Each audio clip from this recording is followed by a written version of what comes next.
Estamos novamente aqui no Papo de Repórter, Renata, Rogério. A semana passada a gente fez quase o resumo final das eleições de 2016. Agora, vamos projetar um pouquinho isso para frente? Eleição de 2018, governo, Senado. Como você está vendo isso, Rogério?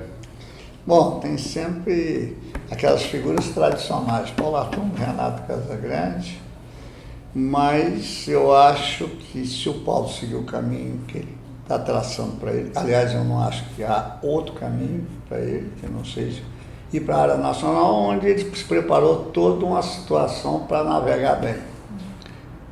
Ele será candidato ao Senado. Eu temo se ele será mesmo candidato ao Senado, porque tem pesos pesados. Você tem na candidatura ao Senado, você tem Samaro, com o capital que ele saiu, imenso. São 2 vagas e põe a mão numa. Eu temo, não sei se o Paulo vai topar uma parada dessa, porque ele entra para disputar uma. Aí você tem Ricardo Ferraz, você tem Mário Malta, né? E tem um Renato Casagrande que pode aparecer por aí, que eu acho que o voo de Renato não é voo de águia, não é voo de águia, é voo de BTG, entende? E ele vai acabar sendo candidato a um Senado ou a deputado federal, porque ele tinha 22 prefeitos, sai com 6 e olha lá de pouca repercussão, ele está aí em cima do Luciano. O Luciano já está sentadinho lá do lado do Paulo Artung. É verdade, é muita gente. E você, Renata? Pois é, eu acho que nesse movimento que o Rogério estava falando aí, do Artung ir para Brasília, mas assim, ele quer ir para Brasília, mas ele também não quer perder o controle daqui, né? Aí ele começa essa semana dizendo que ele tem o Colnago, e pode ter o Ricardo, já cria um problema dentro do PSDB, né? E tem os outros 4 que ele tem na manga, né? Que poderiam ser. E aí ele aquece o mercado político e todo mundo fica querendo, nossa, será que eu tô na fila? Fica todo mundo querendo pegar essa senha, e aí ele tem uma jogada bem interessante, que ele tira essas outras possibilidades do palanque que poderiam ir para o palanque do Renato. Ele chama para ele, olha, eu tô com 4 senhas aqui, quem quer? E aí começa a ter esse movimento que vai pro grupo dele, né? E o Renato já fica esvaziado, né? Eu acho que assim, ele projeta para Brasília, eu já acho complicado se ele quiser uma Câmara, Rogério, com 513 deputados, talvez ele fique um pouco diluído lá, né? Senado. Mas se não tiver jeito, ele vai ser deputado estadual. Uma coisa é certa, Amaro eu acho que ele não enfrenta, não. Acho muito difícil. Mas aí veja o seguinte, a chamada imprensa amiga do Paulo, ela já escondeu o Amaro, toca no Amaro. Quer dizer, na hora que qualquer comentarista político vá projetar uma eleição de 2018, o Amaro está ali na mão, porque ele já tem uma vaga de Senado. Como foi claro, um cara que dividiu Vitória, quer dizer, o pobre votou rico, o pobre, o remediado votou nele. E o rico e a classe média votou no outro, e ele vai de empate técnico. Você quer o quê? Esse cara vai fazer o quê? Vai renovar mandato de deputado só se ele enlouquecer. Fora a influência nos outros municípios, né? Agora, quando você vê a eleição de governador, estão tomando... Não, pode continuar que depois eu vou meter o pé dele nessa história. Veja, na hora que você vê a eleição de governador, não é que você sempre vê o Renato e o Paulo, isso não quer dizer que vai acabar aí. A hora que o Paulo tirar a bunda da cadeira de governador e tirar o Colnago, esse medo que ele passa para a classe política, a classe empresarial, desaparece. Ele é outro cara. Porque ele é poderoso, porque ele é o chefe da manada, está na frente da manada. Aí saiu da frente da manada, a manada rebenta. E a classe política dialoga com a caneta, né? E vale a pena destacar aquele período que o Paulo ficou na planície. De planície ele já viu o que é, só que era uma planície numa formatação diferente. Tendo o governo um aliado que ele sabia que iria trair lá na frente. O Renato não teve essa leitura, que o Paulo estava prontinho para trair a partir do momento que ele tomou posse. E agora para o Paulo é uma situação interessante. O governo, o Senado, tudo isso vai contar muito como ele vai articular isso, na minha visão. Porque o Paulo no governo é uma coisa, o Paulo fora do governo é outra. Mas tem que ver. Senado, ele pode ser um candidato ao Senado, ele está fazendo tudo para isso. Só que ele tem um problema, ele vai ter que criar uma chapa imbatível. Mas como criar uma chapa imbatível com tantas alternativas? Muita gente quer. O pessoal não vai ficar aceitando mais essa questão de fila. A gente já viu o que deu. O Ricardo estava crente que tinha a senha número 1 e acabou sendo passado para trás. Então, como que o Paulo vai lidar com essas situações e esses novos fenômenos? Porque a gente tem que analisar o Paulo também pela perspectiva do voto. Na última eleição, ele venceu o governador Renato Casagrande numa eleição muito específica. Mas e a questão, será que ele tem tanto voto assim mesmo? O cara que nunca perdeu a eleição? Ou ele só entrou em eleição que já estava ganho? Eu acho assim, ele vai querer limpar o campo, né? Um dos dois vai ter que dançar ali, ou o Magno ou o Ricardo. Isso é fato. Supondo que ele vai disputar o Senado, né? Vocês estão esquecendo que tem um corpo estranho que está ali, que é o Amaro Neto. Sim. Se Amaro Neto entra, eu estou repetindo, uma vaga acabou. Eles vão disputar outra. Pois é. Agora, dessa outra vaga, aí teriam 3. Que é o Magno, o Paulo e o Ricardo. O Ricardo, coitado, ele está novamente no caminho do Paulo, né? Em 2010 ele era aquela pedra no caminho e agora em 2014. Eu acho que é mais fácil o Paulo tentar se aproximar e fazer parceria com o Magno do que com o Ricardo hoje. Porque se a gente for colocar, né, na distribuição do tabuleiro do Paulo ali, ele vai justificar que o PSDB já está contemplado com a candidatura do Colnago ao governo do Estado. Então, o PSDB não pode querer tudo, né? Então, eu acho que, mais uma vez, aí, o Ricardo pode acabar ficando pelo caminho. Agora eu vou lançar só uma indagação. A gente sabe que o Paulo, como candidato ao governo, ele consegue reunir algumas forças ali e até ser um candidato praticamente único, ou rivalizando com o Renato Casagrande. Mas será que o Colnago vai ter essa capacidade de ser o candidato que vai unificar todo mundo? Ou tem mais gente que vai querer meter a mão nesse bolo? Não, tem mais gente, mas veja o seguinte, o Colnago, que eu costumo dizer que não é Ayrton Guedes, ele é um bom formulador e ele sabe tirar, ele entra nas engrenagens do Paulo e sai bem, já foi presidente da Assembleia, foi presidente da Câmara e por aí foi. Virou vice-governador, ele não é um Ayrton Guedes. Você tá, hora que você olha ele não é Ayrton Guedes. Ele, me parece, que na hora que ele pega o Max Filho e traz o Max Filho para o PSDB, e Max vira candidato a prefeito de Vila Velha, que é o maior eleitorado do Estado, e ganha a eleição, ele, que é um sem voto e costuma pegar carona em bons carros, já pegou a carona aqui. Ele não tem voto, mas o Max Filho tem voto para dar para ele. Tá certo? Então, dizer que ele não é. O problema é se ele, sentado na cadeira, onde ele não tem o poder de intimidação que o Paulo tem, ele vai garantir o Paulo para ganhar a eleição para o Senado. Você corre o risco do Paulo virar mesmo candidato a deputado federal se o Amaro disputar. Estou errado? Não, tá certo, tá certo. Agora, o Magno também já está começando a perceber isso, né? A gente vê as movimentações no Magno Malta bem fortes a partir do processo eleitoral. Ele já tem se aproximado bastante do Max Filho, né?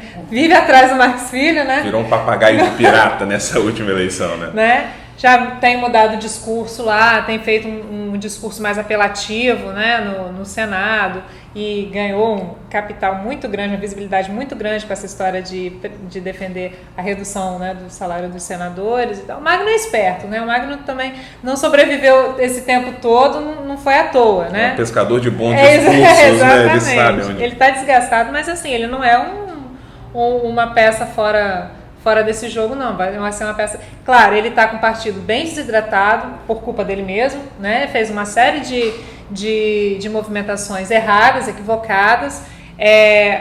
Foi eleito com o discurso da redução da maioridade penal, que ele não cumpriu, não conseguiu se movimentar, né, em relação a isso no Senado. Procurou novas bandeiras, não conseguiu, né? Mas mesmo assim ele tem ainda uma capilaridade grande e é um cara que está no jogo. Não, você precisa corrigir. Ele não tem eleitorado, ele tem um bico afiado. Sim, exatamente. Ele Convence. tem um bico afiado. É. Ele vai lá na baixa renda e convence. Uhum. Aquela história. Mas o eu Amaro sou também igual faz a isso, né? vocês, eu sou senador, vocês também podem ser. Aí vai lá e começa o papo dele. Mas ele vai levando. Agora, eu acho também que o Magro tem uma trajetória em declínio. Sim. Ele São dois já mandatos com já a de curiosidade por ele É. e a repetição do mandato e a forma com que ele conquista o mandato já foi se desgastando. Sim. Não é? Mas ele sempre é um perigo. Tem a questão lá também evangélica que ele sempre entra por lá. Parece que agora tem problema para entrar. Mas ele está aí. Na hora que você fala, entra, aí vamos dizer, o Amaro entra. O que fica com mais condição de ganhar a eleição não é um Paulo Arthur, é o Magno. É o Magno.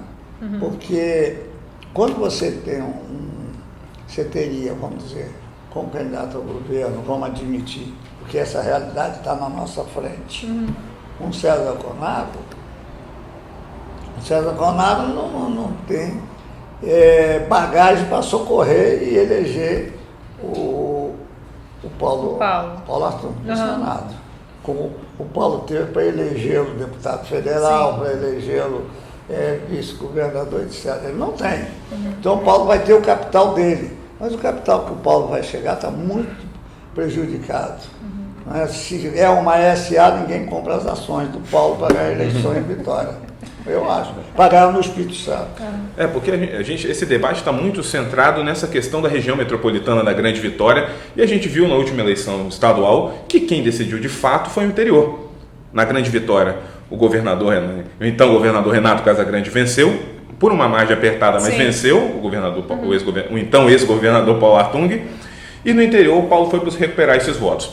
E o interior não está feliz com o Paulo, né? Não está infeliz, e o interior, a questão municipalista produz também alguns personagens. Você pode ter prefeitos que saíram muito bem avaliados, como que a gente já havia conversado em relação à questão do próprio nome do Guerino Zanon. Você tem a mãe dos prefeitos, que é a Rose também, que pode se jogar, porque esses políticos chegaram num topo da caminhada ali. Eles vão passar. Qual é o próximo passo? Mas eles estão aí para 2022. A gente tem... Na hora que você pega o Guerino, que vai ser prefeito de um lugar importante, Max Filho, isso é 2022. Eles não vêm, 2018 não dá para eles. 2018 dá para Rose de Freitas. Porque a Luzia, ela está fazendo um trabalho dentro do PMDB para que a Rose seja candidata ao governo do Estado. Porque ela escreveu uma coluna muito interessante. Quando estava tudo junto, né, aquele jogo de Paulo, unanimidade e tal, ali dava para acertar as coisas, segundo o Renato. Acertar as coisas. Na hora que eles abrem, falta quadro para o Paulo e falta quadro para o Renato. E aí a Rose sobressai. Por exemplo, quando faz assim, vamos dizer, o cara como que foi muito bem, e não sei porque não foi candidato a prefeito de Vitória, que é o Enivaldo dos Anjos, ele está cobiçado, você tem dúvida. Tanto o Renato, que é ele, como o Paulo tem, porque eles não têm quadro para fechar. Ele tem que ter o candidato ao governo, tem que ter dois candidatos ao Senado, e ele tem que ter dois candidatos, tem um vice para botar e tudo. Então a situação hoje permite que o Barroso de Freitas entre por aí e faça um estrago, que ela fez um estrago para o Senado. Imagina, o Paulo, ela era do partido do Paulo, você se recorda? Acabou, quando começou a eleição, Paulo apareceu com COSE debaixo do braço e falou: meu candidato é COSE. Não é ela, que era do partido dele. De repente, ela cresceu no interior e o Paulo largou o COSE e ficou com ela, porque ela ia ganhar a eleição como ela vinha ganhar. Embora eles não se gostem, não vão se gostar nunca. Então a Rose está nesse processo também, cara. Então será que... Eu não digo que o Enivaldo é candidato ao governo, mas o Enivaldo pode aparecer por aí em uma alguma chapa para o situação. Senado? Sim. Será? Pode aparecer. O que consta do Enivaldo, que está arrependidíssimo de não ter disputado a prefeitura de Vitória. Porque o próprio Paulo esvaziou isso. O Paulo tanto esvazia como põe milho na cesta do cara, né? Que seria o Enivaldo. Então, essa eleição de 2018, eu acho que ela vai finalizar por aí. Eu acho, se a Rose tiver saúde, porque quando a Rose diz que está doente, a gente até desconfia se ela está doente mesmo, porque ela é uma artista, né? Uma artista. A Rose foi vice-presidente da Câmara dos Deputados, a primeira mulher, nas costas de...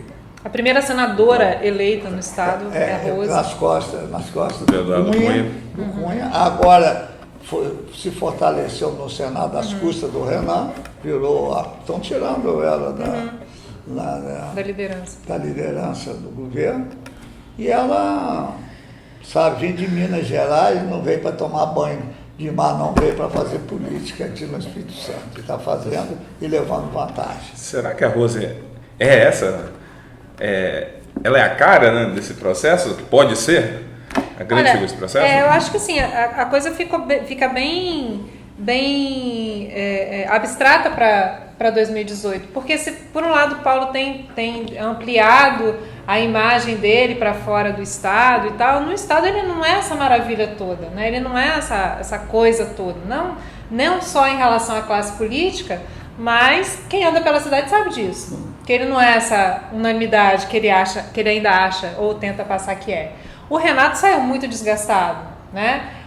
E outra coisa, não é o Paulo que vai disputar o governo, eu acho. Vai ser o César, já é outra coisa, né? Você já é não desmerecendo o César, que é um grande político, mas não está ainda nesse nível desses dois que estão, né, se degladiando. Então, eu acho que tem espaço, sim, tem espaço para a Rose aparecer como uma... Ela tem Tem espaço para cara. Tem outras caras que não seja o Renato, nem o Paulo, tem espaço. E a gente nunca pode esquecer a base municipalista da Rose, que é muito forte, né? Então, acho que tem espaço, sim. Veja o seguinte, importante. O pessoal do Renato, quando acabou a eleição, que achava que o Luciano era a melhor força que ele tinha para ser candidato ao governo do estado, dizia que ele não ia nem a esse encontro com o Paulo Artung, ia faltar. Ele está na primeira fila do encontro dos prefeitos, está lá na primeira fila, para não ser esquecido. Então, meu amigo, 2018 vai pegar fogo. vai pegar fogo.